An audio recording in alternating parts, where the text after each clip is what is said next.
10월 3일 금요일입니다. 우리 하나님 앞에 기도함으로 매일 예배 나아갑니다. 은혜로우신 아버지 하나님, 새날을 주셔서 감사합니다. 오늘 하루를 하나님 은혜 가운데 잘 살아가게 하신 그런 사람들도 이 자리에 있사오니 그들도 감사를 드립니다. 예배의 자리에 섰습니다. 우리가 오늘 하루를 살아갈 용기와 힘을 얻게 하시고 하루를 살아가는 삶 속에 우리에게 다가오게 하신 사건과 일들의 의미들을 새롭게 하는 귀한 시간이 되게 해 주옵소서. 하나님 앞에 드리는 귀한 예배가 주 앞에는 영광이고 우리에게는 하나님이 우리의 삶에 나누어 주시려고 하시는 은혜의 통로가 되도록 역사하옵소서. 예수님의 이름으로 간절히 기도하옵나이다. 아멘. 함께 부를 찬송 452장입니다. 내 모든 소원, 기도의 제목. 여러분은 무슨 소원을 갖고 계시나요? 또 그 소원을 하나님 앞에 아뢰는 기도 어떤 것을 하시나요? 찬송과 가사는 이렇습니다. 내 모든 소원, 기도의 제목. 예수님 닮기 원합니다. 예수님을 닮는 것이 소원이라고 고백하래요. 같은 고백이 찬송하는 동안에 여러분의 제 고백이 되었으면 좋겠습니다. 함께 찬송합니다.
겸손한 예수 거룩한 주님 원수의 멸시 참으시사 우리를 위해 고난을 받은 구주를 닮게 하옵소서.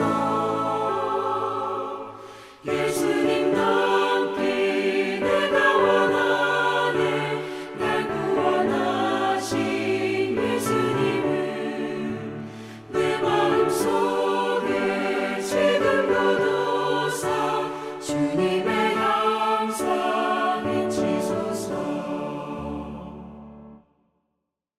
하나님의 말씀 로마서 12장 15절로 21절까지의 말씀이에요. 로마서 12장 15절로 21절 짧은 말씀입니다. 한 목소리로 같이 한번 읽어볼까요? 즐거워하는 자들과 함께 즐거워하고 우는 자들과 함께 울라. 서로 마음을 같이하여 높은 데 마음을 두지 말고 도리어 낮은 데 처하며 스스로 지혜 있는 채 하지 말라.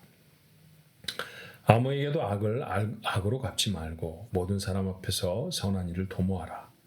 할 수 있거든 너희로서는 모든 사람과 더불어 화목하라. 내 사랑하는 자들아, 너희가 친히 원수를 갚지 말고 하나님의 진노하심에 맡기라. 기록되었을 때 원수 갚는 것이 내게 있으니 내가 갚으리라고 주께서 말씀하시니라. 내 원수가 줄이거든 먹이고 목마르거든 마시게 하라. 그리함으로 내가 숯불을 그 머리에 쌓아 놓으리라. 악에게 지지 말고 손으로 악을 이기라. 아멘. 로마서 8장 마지막 부분이에요. 로마서 12장. 8장이 아니죠. 로마서 12장 어떻게 읽으셨는지 여러분 기억나시나요? 12장 첫 번째 부분에 우리의 몸을 하나님께 제물로 드려라. 이건 너희가 드릴 거룩한 산 제사다. 여러분 제물이라는 것, 제사라는 거 우리 사실은 구약 성경에 나타난 대로 제사를 드리는 경우는 거의 없어요. 그렇지만 워낙 설명을 여러 번 들어서 또 이미지는 여러 번 보셨기 때문에 여러분 아십니다. 어떻게 드리죠? 하나님 앞에 나아가서 짐승 한 마리 데리고 나아가서 제사장이 그 짐승의 머리에 손을 얹고 기도를 합니다. 우리 모든 죄가 다 이 짐승에게 속하 있습니다. 하나님 이 짐승의 생명을 드리오니 이렇게 드리는 제사를 받으시고 우리를 용서해 주옵소서. 뭐 그런 거죠. 그렇게 짐승을 죽여서 제물로 드립니다. 불에 다 태워서 드리는 제사, 제일로 큰 제사였는데 그 성경은 번제라고 해요. 근데 여러분 생각해 보면 제물들은 공통점이 있습니다. 뭔가요? 뭐 양도 있고 소도 있고 비둘기도 있고 어떤 데는 염소도 드렸어요. 그런데 그 모든 제물들의 공통점이 하나 있어요. 다 죽는다라는 거죠. 제물로 올려졌던 것이 살아서 내려오는 경우는 없습니다. 죽어야 합니다. 자, 오늘 저는 사실은 로마서 12장의 첫 번째 부분의 말씀, 너희 몸을 하나님이 기뻐하시는 거룩한 산 제물로 드리라. 이건 뭘까요? 너희 뜻대로 살지 말아라. 그런 메시지인 것 같아요. 그렇죠? 내 생각, 내 의지, 내 원함 이런 것들로 사는 사람이 아니라 이제부터는 하나님의 뜻, 하나님이 나를 향해 가지고 계신 계획, 하나님이 기뻐하시는 일, 그걸 위해 사는 거죠. 그럼 우린 뭐냐고요? 여러분 오해하지 않으셔야 해요. 우리가 그렇게 하나님의 뜻에 맞춰 살면 하나님이 가시는 뜻이 이루어질 거 아니에요? 근데 여러분 하나님의 뜻의 가장 중요한 핵심이 뭡니까? 우리가 우리답게 사는 거예요. 하나님이 지으신 그대로. 하나님이 원하시는 기쁨을 갖고 살아가는 것이죠. 이게 세상을 살면서 자꾸 오염되어 있거든요. 세상 사람들이 좋아하는 것이 우리의 삶에 좋은 것이 아닙니다. 세상 사람들 모두가 다 기뻐하고 즐거워하는 그 환경과 처지가 우리에게도 다 기쁨이 되고 그것이 다 즐거움이 되는 건 절대로 아니에요. 하나님이 우리 속에 만드신 하나님이 주셔서 갖게 하신 기쁨 그걸 찾아내는 것이 정말 아름답고 복되게 사는 거거든요. 우리가 하나님이 원하시는 뜻을 이루고 산다는 것을 하나님을 좋게 하고 우리는 희생된다고 생각하면 절대로 아닙니다. 그건 큰 오산이에요. 하나님이 우리를 지으셨을 때 가장 크게 관심을 가지시고 가장 많은 관심을 가지신 것은 복이었습니다. 하나님 사람 만들어 놓으시고 내가 잘 만들어 놓았으니까 너는 앞으로 내가 시키는 대로 해야 돼? 그러지 않으시잖아요. 하나님이 사람을 보시고 복을 주셨다는 게 첫 번째 진술이거든요. 그러니까 여러분 두려워하지 마세요. 하나님의 뜻대로 살면 내 기쁨, 내 즐거움 다 사라질 거야. 아닙니다. 내 기쁨, 내 즐거움이 사라지는 게 아니라 내가 오해하고 있는 세상의 기쁨, 세상의 즐거움이 사라지는 것이고요. 원래 하나님의 기쁨, 하나님의 즐거움이 내 삶 속에 생길 때 내가 진짜 기쁜 인생이 되는 거예요. 자, 그렇게 자기를 내려놓는다라고 하는 말씀이죠. 그게 여러 가지 분야에서 적용되어져야 할 텐데 그 첫 번째는 무엇이냐 하면 교회 생활을 하면서 하나님 앞에 어떻게 헌신하고 어떻게 봉사해야 할까에 대한 이야기였어요. 3절로부터 8절에 있는 말씀이 너에게 주신 은사대로 너희가 이런 일도 하고 저런 일도 해라 라고 하는 것이죠. 오늘 교회에 여러 일꾼들이 각각 그 은사대로 하나님의 일을 감당하는 것과 크게 다르지 않아요. 그리고 9절부터 시작해서 오늘 마지막 절 21절까지의 말씀은 그리스도인이 되었으면 이제 삶에서 어떻게 살아가야 하는가라고 하는 것입니다. 내 뜻대로 사는 게 아니라 하나님이 내 삶 속에 이루시려고 하시는 뜻대로 어떻게 이루며 살아가야 할 것인가에 관한 이야기였죠. 우리가 어제 9절부터 14절을 통해서 6가지 이야기를 배웠어요. 자, 오늘은 3가지로 한번 정리해 볼까요? 오늘 본문이 말하고 있는 그리스도인의 삶의 3가지. 16절을 중심으로 한 첫 번째 명령은 마음을 같이 해라라는 것입니다. 교회에서도 우리는 세상 속에서도 다양한 종류의 사람과 함께 더불어 삽니다. 다 다르죠. 생각하는 것이 다르고 취미가 다 다르고 같은 어머니가 낳아준 형제끼리도 다르고요. 오늘 여러분이 낳은 여러분의 자녀들과 여러분 부모 되신 여러분들도 생각이 다르죠. 부부가 30년, 40년씩 같이 살아도 생각이 완전히 같을 수는 없어요. 자, 이 다른 사람들끼리 한 마음을 이루어서 사는 것, 이게 그리스도인의 삶이에요. 어떻게 하면 가능해질까요?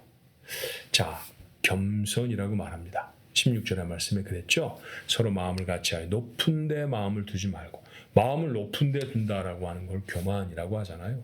마음을 낮은 데 둔다라고 하는 것을 겸손이라고 하지 않습니까? 15절의 말씀은 이래요. 즐거워하는 자들과 함께 즐거워하고 우는 자들과 함께 운다. 자, 이것을 다른 말로 말하면 공감이라고 하겠죠. 슬퍼하는 사람 앞에 막 깔깔대고 웃는다든지, 아니면 또 정말 즐거워하는 사람에게 아주 롱 페이스를 하고 슬픈 얼굴로 가서 슬픈 일들을 막 지적해낸다든지 하는 것은 합당한 일이 아니죠. 그렇게 하면 함께 살아갈 수가 없어요. 공감이라는 말을 표현하는 영어 단어는 compassion입니다. 마음을 같이 하는 거죠. 근데 이 마음을 같이 하는데 정말 필요한 우리의 태도가 뭐냐 하면 겸손한 것입니다. 겸손한 것. 자기보다 남을 낮게 여기고, 자기보다 남을 낮게 여기는 게 첫 번째예요. 여러분의 공동체 속에 혹 문제가 생겼습니까? 어려움이 있나요? 마음을 같이 하는데 어려워요? 그렇다고 하면 여러분 자신들이 먼저 겸손해 보시겠습니까? 가정에서 가장 겸손해지면 여러분을 중심으로 해서 한 마음이 되게 됩니다. 교회에서 여러 공동체들이 있잖아요. 목장으로 모이실 때도 있고, 전도회로 모이실 때도 있고, 사역을 위해서 모이실 때도 있죠. 그럴 때 오늘 이 말씀을 나눈 사람들은 마음에 이렇게 마음을 갖는 겁니다. 내가 겸손해야지. 예, 여러분이 겸손해지시면, 여러분이 먼저 겸손해지시면 여러분이 서 있는 자리가 하나님 주신 은혜로 한 마음을 갖게 됩니다. 두 번째는 모든 사람과 화목하라는 명령으로 받으면 어떨까요? 18절의 말씀이에요. 할 수 있거든 너희는 너희로서는 모든 사람과 더불어 화목하라.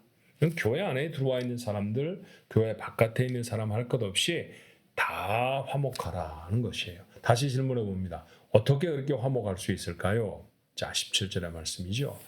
사람 앞에 선한 일을 도모하라. 선한 일과 악한 일이 있다고 하면 선한 일 쪽에 서십시오. 그러면 모든 사람과 화목해질 수 있습니다. 내가 먼저 그 선한 일에 발을 딱 붙이면요. 그러면 나를 중심으로 해서 하나님이 주시는 화목함이 이루어질 수 있어요.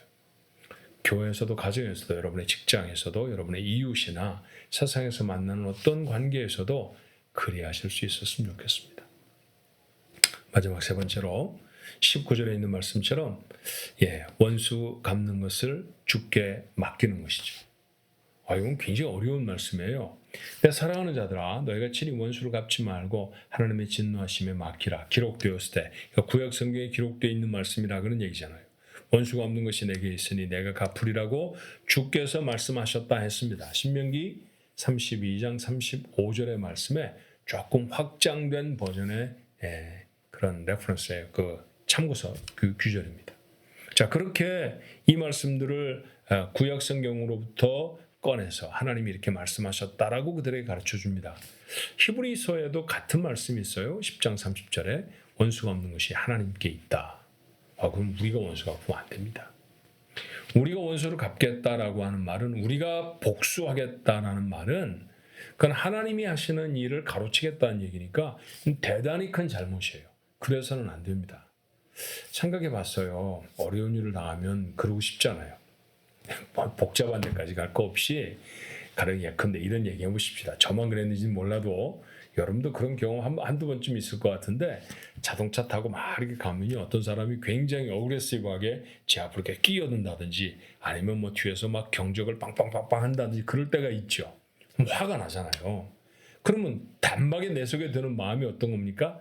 나도 확 가서 저 사람 앞에 내가 콱 차를 넣어볼까 하는 생각도 들고요. 나도 한번 빵빵빵빵 해봐 그런 생각이 들잖아요. 뭐 원수를 갚는 다라고 하는 그런 큰 토픽의 말하고 좀 어울리지 않는 해프닝일 수 있습니다만, 우린 그런 마음이 있어요. 누군가에게 내가 잘못하면 그 잘못에 보란듯이 내가 본때 있게 한번 갚아줄 거야. 저 사람이 그때 나한테 안 좋은 얘기 했지. 내가 이제 기회 되면 내가 한번 탁 박아줄 거야. 뭐 이런 그런 꽁한 마음 지금 갖고 계신 분들 계실걸요? 근데 그러면 안 된다는 거예요. 그건 다 하나님이 하신다라는 일입니다. 왜 하나님이 하신다고 하고 우리는 복수하지 못하게 하셨을까? 저는 거기에 두 가지 이유가 있지 않을까 하는 생각이 들어요. 그 첫 번째 이유는요. 가만히 생각해 보니까 누군가를 복수하기 위한 마음으로 삶을 살면요. 그건 고단합니다. 행복하지 않아요. 공부를 열심히 하는 사람이 나는 공부를 열심히 할 거야. 그래서 나는 훌륭한 사람이 될 거야. 나는 공부가 너무 좋아. 이렇게 공부를 열심히 하는 아이와 내 옆에 짝꿍, 쟤는 부자야. 근데 공부를 잘해. 내가 공부를 잘해서 쟤한테 이겨야 되겠어. 이러고 공부하는 것은 다르죠. 그죠? 예, 기쁨이 다를 거예요. 만약 누군가에게 보복하기 위해서 힘을 기르거나 보복하기 위해서 어떤 자리에 앉게 된다고 하면 그 과정은 심란하게 어려운 일이 될 겁니다. 그래서 하나님은 우리 행복을 원하시는 분이라 그런 거 생각하지 말고 기쁘게 살아라. 그런 뜻인 것 같아요. 원한이 있을 수 있어요. 살아가면서 한두 번쯤 억울한 일을 안 당해보신 분이 계시겠습니까? 그런데 하나님 앞에 맡기십시다. 뭐라고 말씀하시냐면요. 그건 너희 일이 아니고 내 일이야. 하나님 그러셨거든요. 그러니까 하나님의 일 가로채면 행복하지 못하죠. 두 번째 이유는요. 우리가 만약 어떤 피해를 당했을 때 보복하려는 마음에 보복을 한다고 하면요. 피해를 당한 만큼만 딱 해야 합니다. 근데 우리는 그럴 능력이 없잖아요. 그것에 훨씬 못 미치게 보복을 한다든지 아니면 그 보복의 정도는 내가 당한 피해보다도 훨씬 더 커질 수 있어요. 이런 얘기를 재밌게 담아놓은 소설을 여러분 읽으신 경험이 있습니다. 소설을 안 읽으셨다 할지라도 그 소설의 내용은 아세요. 셰익스피어가 썼던 희곡 중에 하나 베니스의 상해인이라고 하는 소설 여러분 아시죠? 안토니오라고 하는 사람이 베니스의 상인이었어요. 근데 친구가 빚을 져서 그 친구의 어려움을 해결해 주기 위해 샤일록이라는 사람에게 가서 고리대금업자인데 돈을 비싼 값에 빌립니다. 약속을 하잖아요. 돈을 빌리려고 하면 언제까지 갚겠습니다. 갚지 못할 때 어떻게 할 거냐? 그때 샤일록이 아주 비열한 조건을 내세우죠. 너 살 1파운드를 내놔야 한다. 또 갚을 수 있을 것 같았어요. 안토니오가 굉장히 이 사업을 잘하던 사람이었기 때문에 내가 사업을 해서 충분히 갚을 수 있어. 살 1파운드 줄 수 있습니다. 약속을 했습니다. 그런데 돈 버는 일이 쉽게 되진 않잖아요. 안토니오가 돈을 잘 못 벌어내요. 기한 내 빚을 갚지 못합니다. 그래서 언젠가 한번 저 녀석에 골탕을 먹여줄 거야 라고 생각했던 샤일록의 덫에 탁 걸리고 만 거죠.